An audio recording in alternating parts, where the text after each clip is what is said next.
The position of quarterback has been an issue for the Jets ever since Aaron Rodgers tore his Achilles in week 1, and now with the team at 4-7, some fans, they're already looking towards the draft. So let's talk about what the Jets should do in the draft and if they should address the position of quarterback coming up in April. Joining me to do that is Jack Stern of CBS Sports Radio. Jack joins me now. Jack, what's going on with you? Are you doing better than the Jets are? I mean, that's not setting the bar very high, is it? It is not. The answer to that question is certainly yes. I'm doing well. Beautiful day here in New York. Good day of football yesterday, and we got the Jets loss out of the way on Friday, so we don't even have to worry about that on Sunday. I'm happy that we didn't have to watch anything horrible on Sunday, but still another really tough one, though. 34-13. We now have a new play, the Fail Mary, that's going to go down in infamy, and it is what it is at this point with the Jets, I guess. It is. Wasn't on Sunday, was on Friday, as you mentioned, and the issues still linger, but that's what we're here to talk about, some of the issues with the Jets. And, Jack, you recently wrote a column about the Jets drafting a second-tier QB in next year's draft. Should the Jets be looking for a quarterback that could be a competent backup to Aaron Rodgers next season, or someone that they can view as the future long-term starter? Well, to me, Dexter, it needs to be a combination of both. Obviously, the franchise has done a really bad job with quarterback development, and this is really an opportunity for them to kind of right their wrongs. But you also need someone who's ready to play, at least in an emergency situation from day one, right? I think that's the mistake they made this season, is they said that Zach Wilson was going to finally get a much-needed year to sit on the bench, watch Rodgers play, but then when he was thrusted into action, he clearly wasn't ready. So I'm looking for a guy that can, at a minimum, be serviceable in year one, but can also develop into someone who's an above-average starter in the NFL and can be your guy long-term.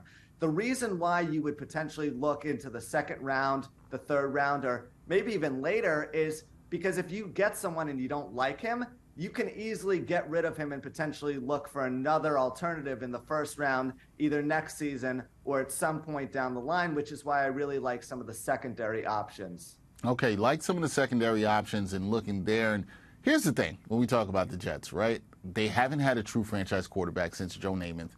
So my question here is, why should fans trust that they can find one via the draft now? Should they trust this Jets front office to get it done via the draft? Unfortunately, I don't think I can trust Joe Douglas to do anything right in the draft, given that he hasn't really selected anyone who's contributed in a meaningful fashion, aside from Garrett Wilson, whose stats have taken a step backwards in year two. But if there's one saving grace in the situation, it's that this is a really loaded draft class, and it'll be hard to make a mistake. Now, the thing I think that Joe Douglas really needs to do, and this has to be the priority no matter who's under center, is he needs to do a better job of building up the infrastructure around Aaron Rodgers or potentially a rookie next season. The reason why both Zach Wilson and Sam Darnold, their most two recent draft picks at the position, have failed is because they didn't have a good offensive line. The play calling was absolutely awful. And then they didn't have good play at receiver either. So that made a really tough situation for a rookie to succeed in. And if they want whoever they take next to succeed, they're going to need to change the conditions and the circumstances and better position that guy for success. All right, we will see who is doing that. Is it the current Jets front office? Is it somebody else?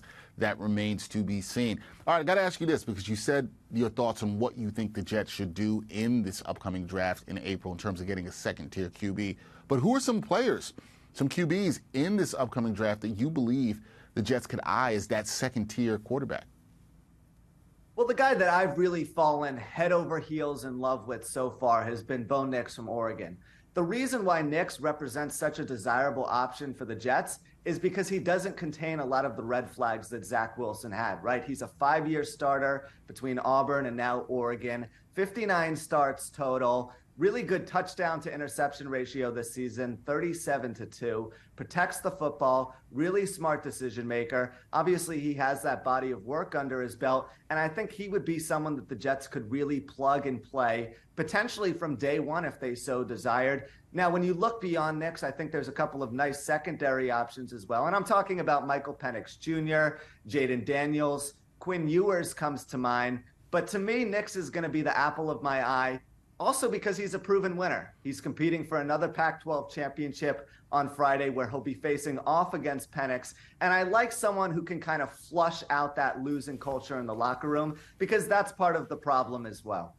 Yeah, we will see if that can change. Jets fans desperately want that to change. They want the losing to stop. The team right now has lost 4 games in a row. We will see what they do in the upcoming draft in April. Long way to go till then, but Jack Stern had some ideas on what they could do to improve their situation at quarterback. Go check out his column at CBS Sports Radio, Odyssey.com as well. Jack, always appreciate the time talking some football with you. Thank you so much, man.